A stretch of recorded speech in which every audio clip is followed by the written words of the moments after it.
Que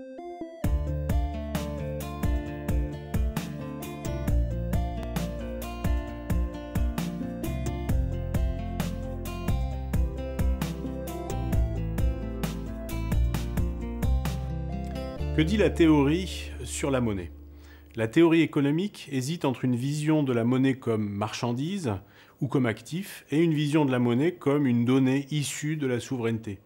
Les sciences sociales proposent une autre vision de la monnaie comme fait social total dans lequel les fonctions proprement économiques sont encastrées dans des logiques sociales, politiques, culturelles, etc. On peut alors comprendre que la monnaie véhicule des valeurs sociales particulières et qu'elle n'est jamais neutre de ce point de vue. Premier point, la théorie économique a un problème avec la monnaie. L'économie politique moderne, c'est-à-dire l'économie politique dite classique, naît en mettant la monnaie en arrière-plan de son analyse et en la neutralisant. On considère que sa présence complexifie inutilement l'analyse. On raisonne donc sur une économie dite réelle, c'est-à-dire où l'on produit et où l'on échange sans monnaie. On considère alors que la monnaie est neutre, c'est-à-dire qu'elle ne modifie pas l'analyse quand on la réintègre. C'est ainsi un voile, un simple voile posé sur l'économie réelle. Cette vision d'une monnaie voile a été largement partagée et l'est encore dans une certaine mesure dans les théories économiques de type libéral. Au contraire, les hétérodoxies, c'est-à-dire les pensées économiques qui s'opposent à la pensée dominante actuelle, sont construites sur une vision de la monnaie non pas comme neutre, c'est-à-dire sans effet sur l'activité économique, mais active, c'est-à-dire avec une influence sur la production de richesses, et d'une économie non réelle, mais directement monétaire. Deuxième point, lorsque la théorie économique intègre la monnaie dans son raisonnement, elle la pense généralement de l'une des deux manières suivantes, soit comme un bien ou un actif, soit comme le produit de la souveraineté. Dans une première approche, c'est un bien ou c'est un actif, et c'est donc dans tous les cas une marchandise. C'est un bien dans la théorie économique au XIXe siècle, un bien précieux parce qu'on tend à assimiler la monnaie aux métaux précieux qui constituent les pièces.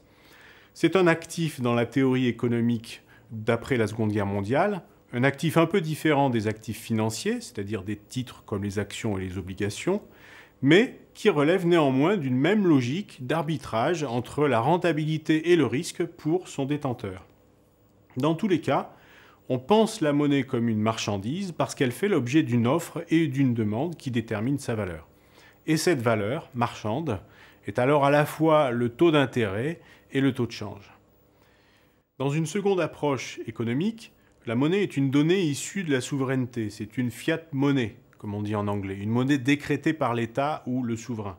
À ce titre, elle n'a pas forcément de valeur par elle-même et elle ne peut porter aucune rentabilité. Elle est juste un signe de souveraineté qui s'impose aux agents économiques et qui facilite alors leurs transactions. On le voit, la monnaie oscille entre l'univers du marché et l'univers de l'État, entre biens privés et biens publics.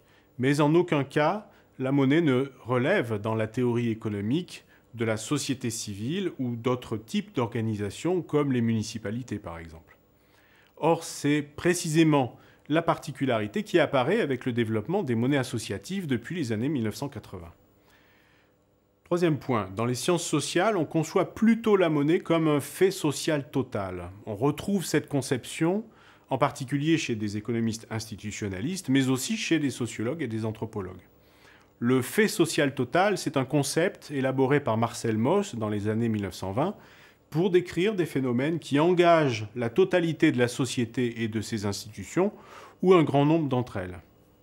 Appliqué à la monnaie, par des auteurs comme Michel Aglietta, André Orléans, Bruno Terré ou Jean-Michel Servet, cela signifie plusieurs choses.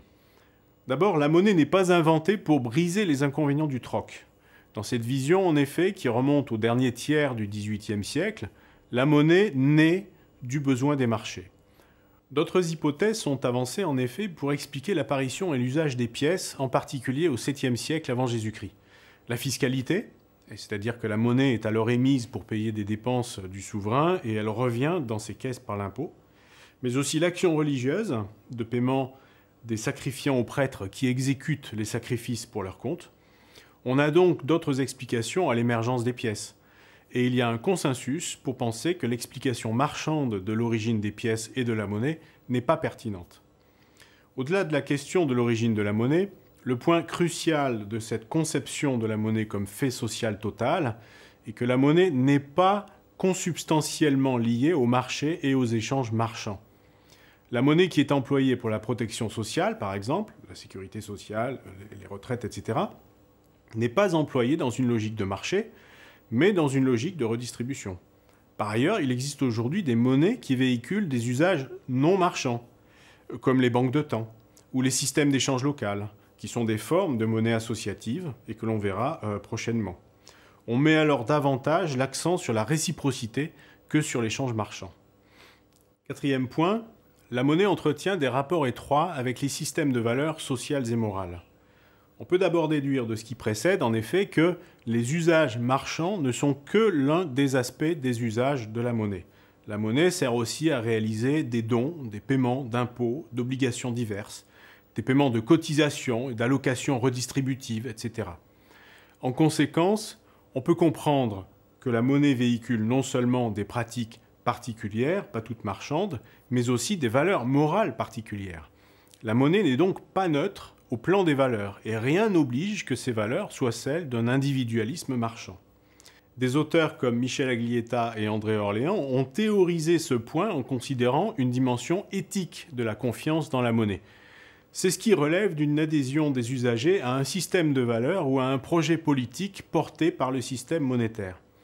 On peut ainsi lire la monnaie sous l'angle de système de valeurs et par conséquent de son encastrement dans un système d'idées qui est le politique au sens le plus large du terme.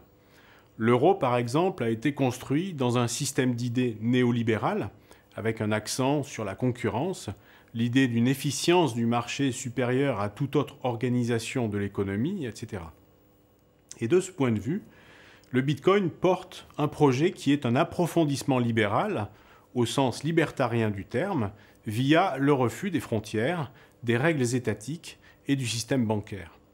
A l'inverse, des monnaies associatives sont construites sur d'autres bases, notamment des systèmes d'idées qui valorisent un développement soutenable à l'échelle locale. Pour conclure, il nous semble que la vision que l'économie dominante a de la monnaie est restrictive et ne permet pas de voir l'étendue des usages non marchands de la monnaie et qu'elle nie le fait que la monnaie porte des valeurs particulières. On peut comprendre par là qu'une pluralité de monnaies peut servir une pluralité de valeurs. Pour mieux saisir ce point et introduire à la pluralité des monnaies, la séquence suivante va opérer un petit détour historique.